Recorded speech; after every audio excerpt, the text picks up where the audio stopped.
Man, this is some really great swag. Yeah, it's pretty sweet. But what we're really all about is sharing Christ and building believers. Everybody knows that. Well, did you know that Noah didn't get along with all the animals? Man, Noah told us Tuesday. StoneBridge Christian Church, sharing Christ and, well, you know. Well, good morning, church. Good to see you. Thank you so much for being here today. For those of you who are worshiping with us in the Commons, thank you so much. You're helping us out. You know, churches oftentimes have service projects, that we do. Like we're having this service project. I got a new service project for us. I'm going to ask some of you to leave this service and go to a different one sometime here soon. We need more space in here. And I'm just telling you that if you can consider moving to the 8 o'clock, that would be awesome and help us out a great deal. We know that 9:30 and 11 o'clock are the best times for people to go to church. There's no doubt about that. And it's usually the best time for people who are checking out of church to go. Most people who are checking out of church, they don't think, we should go to church. Let's go to 8 o'clock. They're not. It's 8 o'clock. Well, maybe they got 11 o'clock service, right? So help us out a little bit. Consider that. I know many of you have done that in the past, and then, it helps us out a great deal. And so if you can consider doing that, I know 8 o'clock is really early for some of you guys if you got little kids and are managing that stuff. So 6 o'clock service, Sunday night's awesome. Actually, 6 o'clock is just doing awesome and great. We're busting at the scene, especially the children's area, and so we're grateful for that. Also, this just kind of heads up too, we're running out of space at this hour in particular in our children's area. Over the last few weeks, we've had to close classrooms because we don't have any more room. It's not because we don't have enough teachers or workers, but we have so many kids we can put in a room before it gets really bad. And you know what I mean. The teachers get tied up and we don't find them for a while, and so we're trying to keep it from being the folks running the asylum kind of thing. So we really want to make sure that the ratios are good for each classroom and every kid has a good experience, but we've also been closing some rooms at this hour in particular, and that hurts my heart. It hurts my heart that we have to tell some parents, I'm sorry, today it's closed. And so, and then you bring them up here, and we talk about lust and adultery and pornography. Like, what? So we're working on solutions for all those things. I can tell you that we're working on them, and we want to take care of that. But at the same time, if you think, maybe we went to a different service like the 8 o'clock or a 6 o'clock, that'd be great. And many of you guys in the Commons have made that push down there, and it's helped us out. It really has helped us out a great deal. All righty. We're in a message series called Everybody Knows That, and it's been an incredible time as we've been taking a look at some of the greatest teachings of Jesus in Matthew chapter 5. It's called the Sermon on the Mount. You may be familiar with that term, and he teaches some things that just knock our socks off. And I want to kind of circle back to the beginning of some of his teachings because we didn't touch on this verse in Matthew chapter 5, verse 20. But I warn you, and this is serious, I warn you, unless your righteousness is better than the righteousness of the teachers of religious law and the Pharisees, you will never enter the kingdom of heaven. Well, that isn't happening. Our righteousness can't be better than them because they're the most righteous people we know. They are better at this whole deal than anybody. I don't know anybody more righteous, more spiritual, more important than a Pharisee. And the Pharisees were pros. They knew how to keep the law, and they knew how to teach the law, and they knew how to let you know how to keep the law. They were spiritual giants. And so when he says your righteousness has got to be better, they're thinking, well, no, that's not possible. I'm going to hell. I can't get into heaven if my righteousness doesn't exceed that. I'm a farmer. I'm a homemaker. I'm a carpenter. I'm I'm not a Pharisee. I'm not even in the same league. I'm in the minors. I can't get there. And you can almost imagine what he says. And so Jesus, then he keeps going on the teaching. He says, the Pharisees tell us not to murder, right? And everybody's nodding their heads. But I tell you, hey, we're not going to hate anybody. We're going to treat everybody with love and respect. We're going to act kindly to every person. You're going to get an A+ from the Pharisees on if you don't murder. You're going to score well on the murder if you don't murder anybody. If you murder somebody, but that's bad. But if so the Pharisees, said, hey, if you want to do well on the test, don't kill anybody. And Jesus, we got to do better than that. That's kind of a minimum. That's the passing grade. But the kingdom I'm talking about, we're going to treat everybody with respect. We're going to be kind to everybody, and we're going to be patient with everybody. And the Pharisees tell you, don't commit adultery, and you're going to get an A+ if you don't commit adultery. But the kingdom I'm talking about is that's kind of the minimum. That's kind of the minimum thing. I know some of you guys are keeping your clothes on, but you're stepping out of bounds when you look at a woman and you're thinking about it and you're thinking about it. And so we're not going to settle for here. We're going here.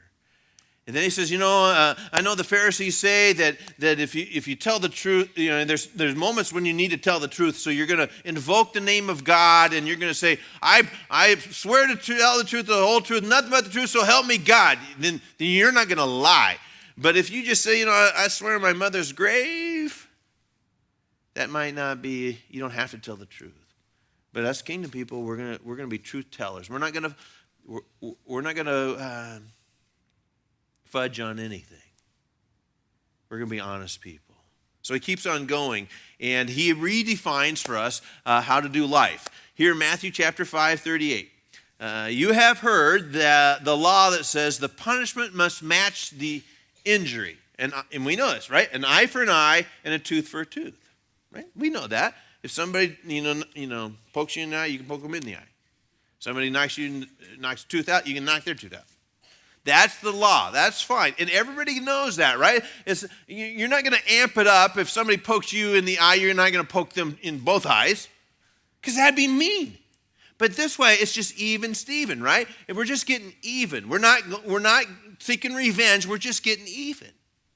Everybody knows. And that's how we do life. If somebody rips you off, you rip them off. If somebody does something, and so, yeah. Okay. Then he says, well, but I say, do not resist an evil person. If someone slaps you on the right cheek, offer the other cheek also. You probably have heard that term. Even if you don't know much about church, you've heard the term, turn the other cheek. Somebody slaps you, you just turn it do it again. Well, that's not exactly what it means, but you kind of okay, I'm not gonna whack you, right? If you are sued in court and your shirt is taken from you, give your coat too. If a soldier demands that you carry his gear for a mile, carry it too. And then you may not be familiar with church stuff, but you've heard, go the extra mile. Go the extra mile. That's where this comes from. Give to those who ask, and don't turn away from those who borrow. So Jesus amps it up here, and he says, I know the standard for the Pharisees and for the religious folks are eye for an eye, tooth for a tooth. And that law makes sense, right? It just makes sense. We don't want to be taken advantage of. So if people know they can't take advantage of me, they can't do something to me without me, right? I'm going to fight. I'm going to stand up for me. I'm going to stand up for me. And you know the deal, right? Because sometimes people do bad stuff. Your boyfriend cheats on you, you're going to do what? I'm cheating on him. I'm going to make him, I want him to hurt. I want him to feel as bad as I feel right now. And a former employee slanders you, you're going to make sure that the world knows the real story.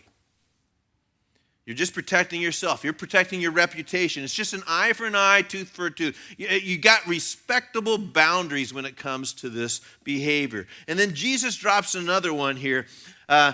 Everyone knows that it's acceptable for you to seek revenge. If somebody has hurt you, just stay even. He says, the kingdom of heaven is way different than that.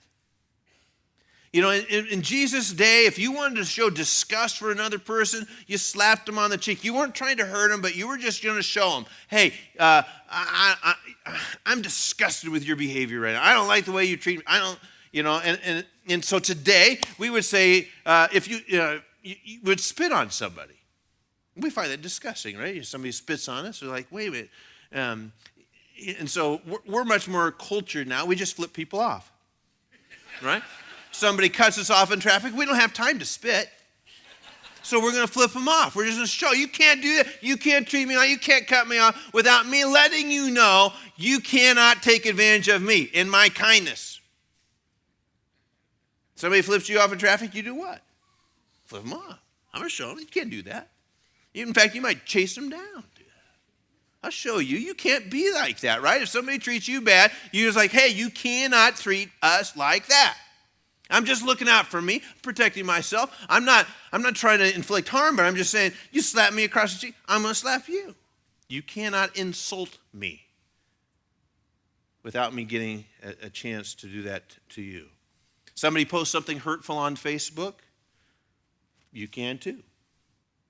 You're just not supposed to take it to the next level, right? That's the boundary. I'm not going to amp it up, but I'm certainly going to let you know. You're not supposed, right? And as Christians, we think, well, I didn't start it. But I'm finishing it. We kind of feel good, like, hey, well, I didn't start the fight. I didn't start the fire, right? But I did. I poured some fuel on it. So Jesus says, turn the other cheek. And you can almost hear the folks going, I am not going to let some arrogant face slapper do that to me. You're out of your mind. That makes no sense at all, Jesus.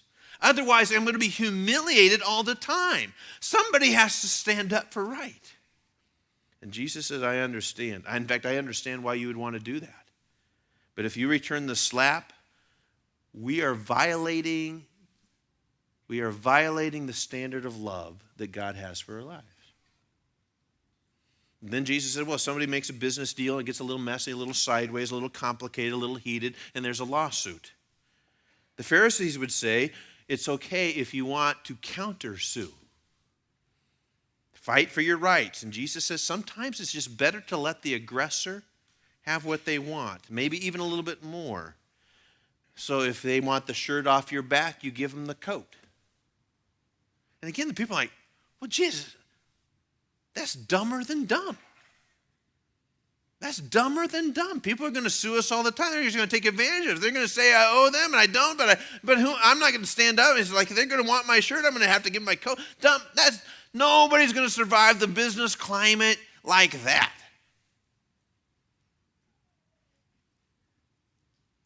And he says, well, if a soldier demands that you carry his stuff for a mile, we're going to carry it too.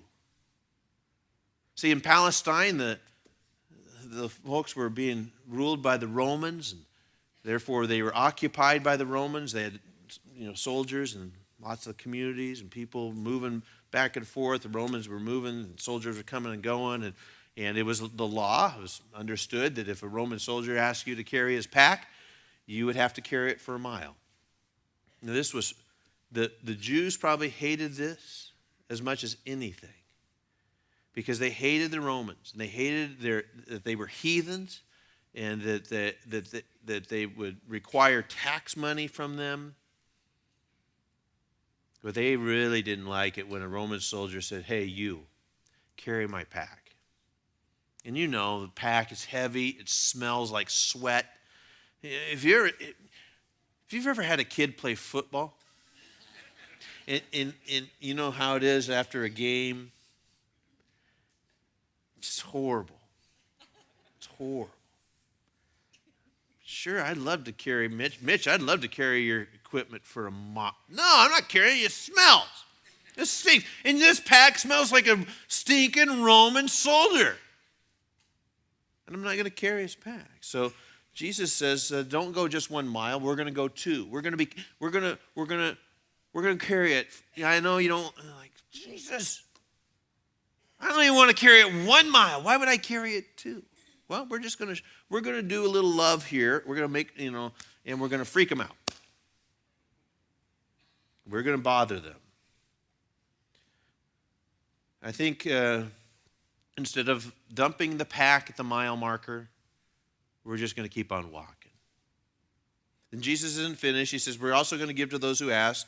You see, there were poor people everywhere in Palestine, beggars and underclass people and lepers. We don't typically see that kind of activity in our city. We've done pretty good at moving them certain areas of town, kicking them off street corners, moving them out of our parks. We know where poor people live and move and that kind of stuff. And so we don't see that, but if you're in a third world country, you see it and you smell it constantly. You cannot get away from it. So in America, we kind of have isolated ourselves in a way that the poor, and in fact, the extreme poor, poverty, we just don't see it. This week I was in Ecuador for a week of taking a look at a ministry opportunities for StoneBridge with Compassion International and Stadia, a church planting organization, and they were interested in StoneBridge being a partner with them and helping them out. Flew down there, got down at midnight on Monday, and we're in a nice hotel, safe place, and about the 5th floor, I guess. I look out, and I kind of wanted to see what my view looks like. And I'm looking around, I'm looking down, and I see this guy who's digging in the trash can. He's got a garbage sack, and he's looking for stuff. And I was like, what's going on? I see a big pile of garbage just a little bit away from him, and he moves from the trash can, and I'm thinking he's going to go to that pile of garbage. But he doesn't. He just turns to the right. I thought, well, that was weird. Big pile of garbage there. And only to see that there is a person sitting in there already, pulling stuff out. And I'm thinking to myself, well, what am I supposed to do about this now? What am I supposed to do? Because I don't see it. I just don't see that. And I got the answers, folks, to what it was for me, what I needed to do. And I'll share more of that stuff for you down the road. But it was really clear. I sponsor a kid with Compassion. They said, if you want, while you're down here, just sponsor a kid. And I said, I'll do that after what I just saw. I want to make sure that I can take care of a kid. And so Linda and I had already talked about it, and I said, well, I'm going down there, and I'm pretty sure they're going to ask us to do okay. But I want to check them out first. And so I sponsored this kid. And I got to meet Enrique. And I don't ever want him to have to do that. Ever. I don't want his mom ever to have to do that. So, because it would be easy for me to think, that's really not my problem. It's not even my church's problem. I got enough problems. I got closed classrooms. And payroll. And stuff like that. But it's easy to, if somebody asks you for stuff, you need to give it to them. And, well, I don't know. So I'm not supposed to slap anybody? No. I need to give money to poor? Yeah. I have to carry a soldier's pack, somebody I don't like? Yeah. See, graduate level love stops people in their tracks. So this Roman soldier, just think about this, Roman soldier gets this Jewish boy to carry his pack for a mile, and he's waiting for the pack to fall, right? Everybody knows where the mile marker is. You're a mile outside of boom. And so the soldier's like, you're not dumping this pack on me now. I got some good souvenirs. I was just in Bethlehem, picked up a few manger scenes. Really good quality, by the way. And it's like, hey, okay, don't let this, boom, hey. And this little kid keeps walking, and he's walking, and like, hey, you can drop that now. Nah, hey, I'm just in school. I'll go a little bit farther. And you just begin to think, that Roman soldier goes, stupid Jew kid, what is he doing? Idiot. A friend feels that you've ripped him off. You don't remember that you ripped him off, but he said, you know what, I let you borrow my mower. And you're like, what? Well, it was 10 years ago. What? I don't remember. He said, I'd like my mower back. And what do you do at that point? He says, well, maybe what we would do is say, well, then you can have my mower. I want to buy a new one anyway. But what if we bought him a new mower, a little nicer mower? So, I don't even remember doing that, but if you're, okay, I'll do that. You know how that is. You're going through a difficult time. Your neighbors know your struggles, but nobody's ever offered to lend a hand. And then there was this one person in your neighborhood that showed up and just brought you some coffee and, just said, I heard about divorce and so sorry to hear that you guys are having a tough time. And would it be okay if I mowed your yard for you? No, you don't have to mow it. Well, I just got my mower back and if I could help you out. You don't have to. No. And my guess is that some of you who are here today and who have become a follower of Jesus, it was a result of a neighbor being kind to you. Just being kind to you. Or a coworker that was just kind to you. When everybody else was kind of looking out for their own interests and stuff, and then you saw them get chewed out at work, or maybe something was said, but they never fought back, or they never misbehaved anyway. They kind of took it, right? They just took it, and they didn't, push hard, and they didn't complain about their boss or nothing. You just kind of like that, man. And you thought this: if that had happened to me, I don't care. I'd have let them have it, flipped them off, and walked out. But you didn't do that. See, when you're in the kingdom of heaven, the Holy Spirit begins to work in your life, and you get this, it's a graduate level kind of love that begins to flow in our lives. And if you will just listen to these promptings every day just a little bit more and get a little bit more cooperative with the Holy Spirit, there will be this ridiculous outpouring of love that's so different than everything else that you've seen in the world. And it's going to be super attractive. Now, Jesus makes these out of mind, ridiculous statements that don't make any sense. But Jesus lived that out. And one day, Jesus would know the humiliation of a slap across the face, the humiliation of men stripping him naked and whipping him and mocking him and spitting on him and flipping him off and laughing at him and taking some spikes and driving them in his hands and pounding it into his feet and attaching him to a wooden cross. And people gathered around to watch the mess that was taking place. And some were horrified and some were happy. Most of the folks who gathered, that they were satisfied with what was happening at that moment. And at that moment of great humiliation and pain and ridiculousness that was going on, Jesus says, what? Father, kill them all. Stop it. Wipe them off. These people don't deserve to live. No, he didn't say that. What did he say?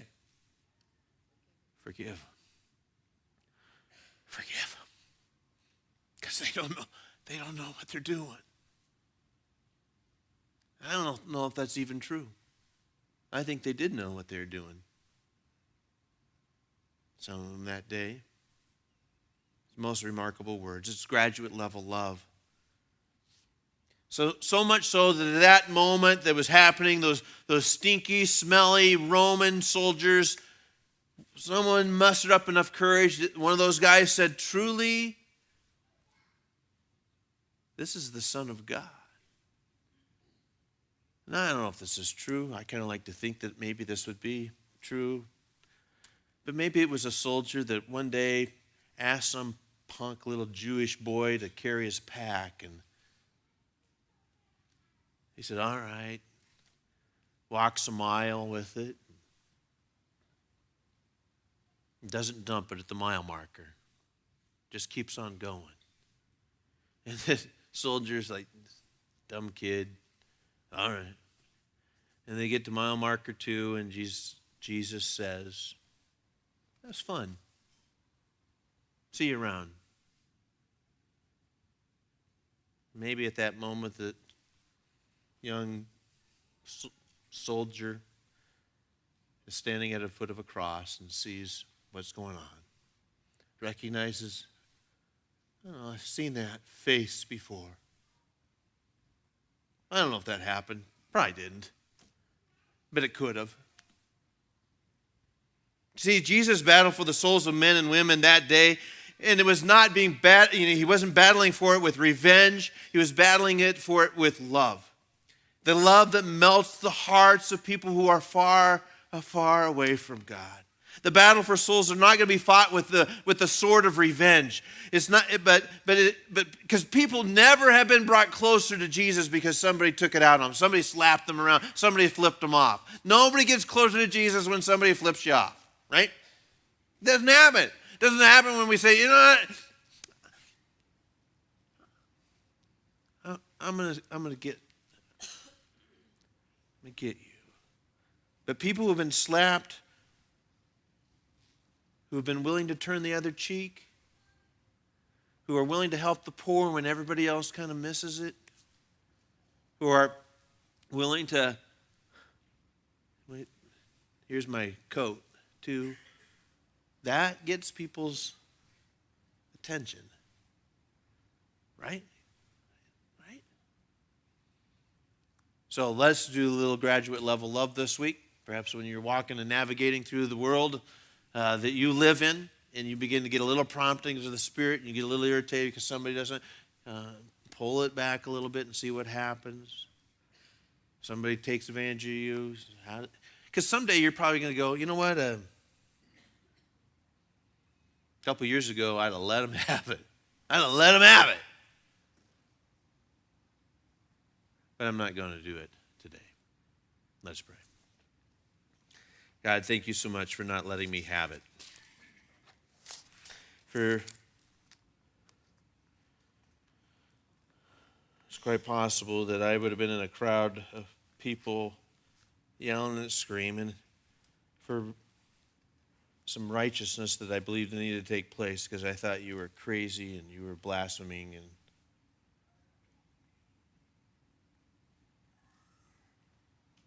sorry that happened to you. And I'm grateful that you did not seek revenge on us people. But I'm also grateful that you taught us about love and the kind of love that you want for people in the kingdom of heaven. Many of us here today it's a result of people's love. A neighbor who took some time. It didn't seem like much at the time, but it mattered. Somebody who sat with us through a dark moment and difficult season of our lives when we lost our job or lost our mom or lost our reputation or marriage. And somebody just cared enough to reach out. Just got our attention. And so we're grateful. In fact, we see their faces in our mind's eye right now and are grateful that they were there at that moment. And may we be those people to take the opportunities before us to spread your kindness and grace to folks around us, and not be so prideful that we won't strike back, and that we won't hold on too tightly to some of our money when some folks need help. We're willing to give not the minimum, but a little bit more than that when it comes to helping people in need. So here we are, trying to figure it out. Thanks for helping us. In Christ's name, amen.